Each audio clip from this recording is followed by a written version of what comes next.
bosh tinimsiz lo'qillab og'rib tursa, endi yashash kerak yo'q devorsa kerak odamlar.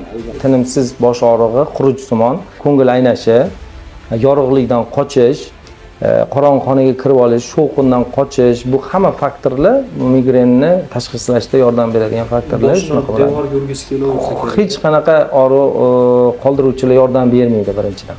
Surunkali migren bugungi kunda bir oyda 30 kunlab og'riq bo'lishi, bir oyda 20 kun, 25 kun og'riq bo'lishi bilan xarakterlanadi. Shuning uchun buni konservativ davo chorasiz bo'lgandek holatlarda xirurgik davoga o'tishimiz mumkin. 2001-yilda ochganmiz bu klinikani Medas markazimizni.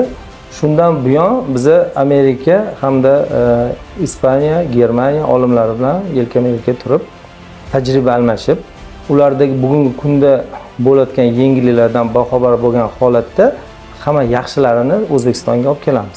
Trigger zonalar deyiladi. Bu trigger zonalarni aniqlash o'zi murakkab. Bugungi kunda plastik xirurgmisiz desa, men ko'proq migren xirurgi bo'lganman. Chunki qiladigan operatsiyam har kuni migren xirurgiyasi.